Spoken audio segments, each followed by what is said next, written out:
The common flameback woodpecker is a bird that's native to Southeast Asia and Western India. After seeing and photographing a beautiful male bird at the Toledo Zoo, I really wanted to paint it. The head golden back was stunning, and I knew it would be a fun challenge to capture that in watercolor. I did my sketches in a sketchbook and then transferred the sketch to my hot-pressed watercolor block using tracing paper. I only transferred the main lines of the foreground at first, and then frisketed off that area so I could quickly wash in a background. When painting zoo specimens, less information can be better. The backgrounds in zoo enclosures are usually not so great, and the plants are not necessarily the species you'd see in the animal's native habitat. So I'll often choose to paint a fairly blurred out background or sky, whatever is appropriate to the species, without providing a ton of information that might turn out to be incorrect. In this case, I settled on a sky-colored gradient, moving to some blurred out trees, which would generically fit the habitat of the bird. Because I wanted a soft and blurry background, I did a wet-on-wet wash. I pre-wet my page, making sure it was evenly saturated with water. For hot-pressed watercolor paper, ensuring that the page is evenly wet is very important. Hot-pressed paper has a tendency to absorb water unevenly. Hitting it with a bunch of water and watching the surface carefully ensures that your wash will go down evenly. I inverted my page and made a gradient starting with my lightest blue and working to my darker tones, allowing gravity to help pull the pigments down the page. I sucked off some of the extra pigment that was pooling to prevent backruns on the background. While the page was still wet, I charged in some greens with the number 6 round brush so those would flow across the page and look blurry. For the sky, I used French ultramarine with a touch of dioxazine purple, moving to a phthalo blue.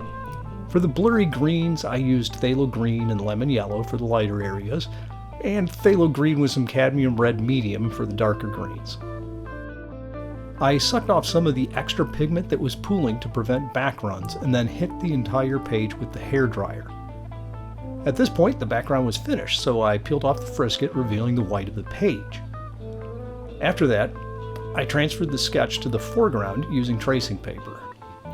Unfortunately, I had a camera failure and missed about an hour of painting here. What you missed was blocking in the lightest local colors using a number 4 round brush. My first step was using remnants of my sky-colored washes to add basic blue-purple shading to the bird and the tree trunk.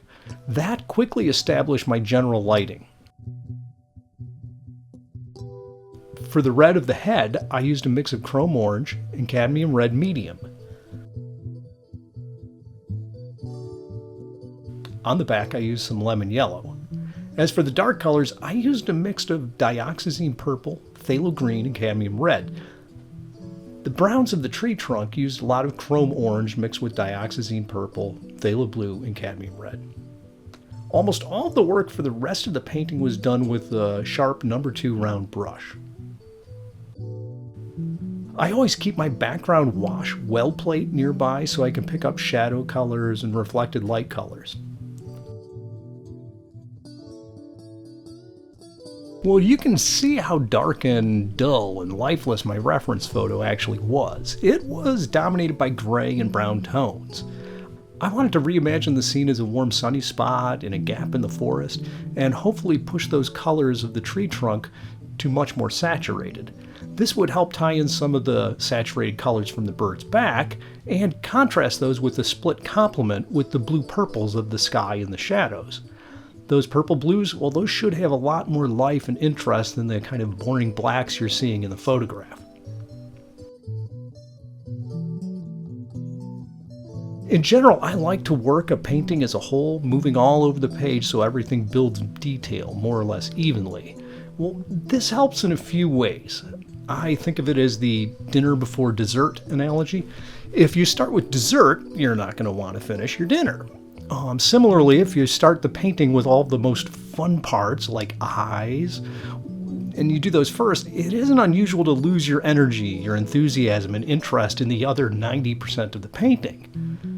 Another advantage of moving around the page is that you tend to be more conscientious of color and harmonies, pulling in colors from one area like that of the back and incorporating those tones into other areas like the bark.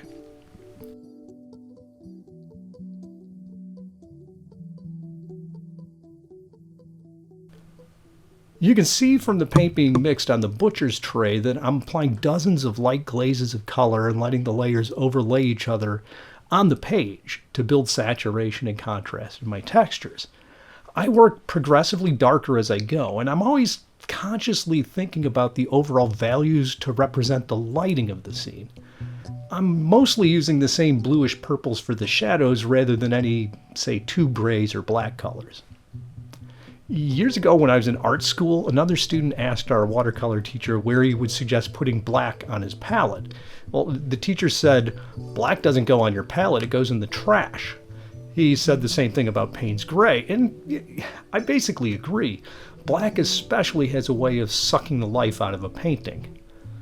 Fast forward many years, and I was teaching a homeschool watercolor class, and one of my students observed that my favorite color was purple. I was a little shocked because I probably would have said I like green the most, but in thinking about it, I was always suggesting that the kids use purples and blues for shadows instead of blacks or grays.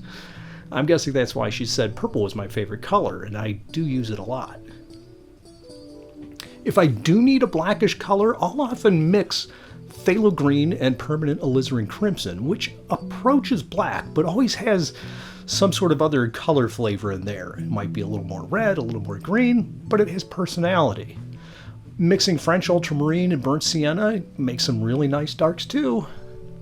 I confess that I do keep some lamp black on my palette, but I only use it for pupils on the birds. That mix of permanent alizarin crimson and phthalo green that I described, that can sometimes get shiny and reflect a little bit, which can look off if the lighting hits the painting wrong. And that's where lamp black has an advantage. It's matte and it always reads correctly, so I will use that for pupils.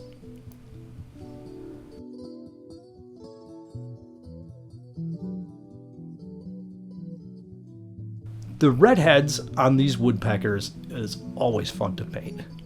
I like rendering transitions from warm to cool reds, moving from yellow oranges in the highlight areas to midtones that are rich in cadmium red medium, and shadow areas that use permanent alizarin crimson, and maybe the darkest areas with even dioxazine purple. The back of this common flameback woodpecker was interesting to render because while it had mostly bright yellows and oranges, it also had some very dark brown grays and even some red highlights that worked into the plumage. One of the reasons I find birds so much fun to paint are all these transitions. On this bird's back, it goes from the black of the neck region to those golden yellows and then switches abruptly again to the dark brown where the primary feathers of the wings come in. I tried to use some of those same yellows from the back in the highlight areas of the bark of the trunk.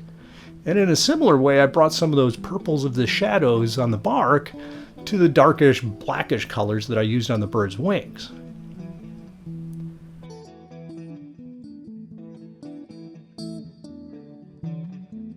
Compositionally, this painting was not even remotely complicated.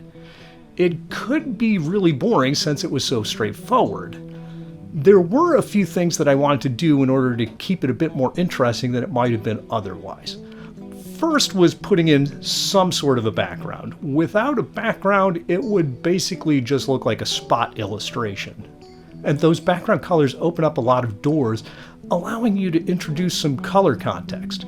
It's kind of like adding characters into a play. The more players you have, the more compelling and intricate your story can be.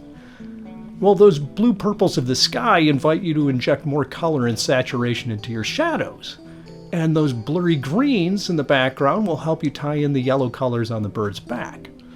That background also allows you to use more colors when you're painting reflections in the bird's eye.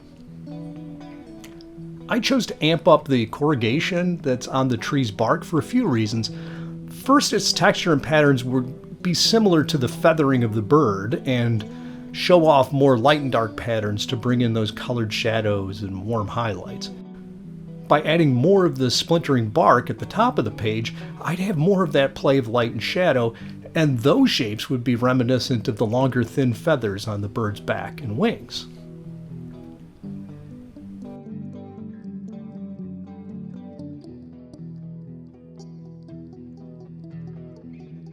As I get late into painting, I'm usually sharpening up tiny little details with super darks and using a 10-aught brush. Eventually, I run out of all these little areas to fix, and I call the painting finished.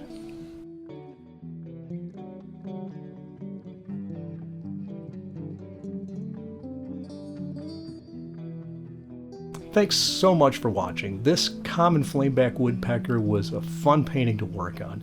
I hope you're able to carve out some time to paint this week.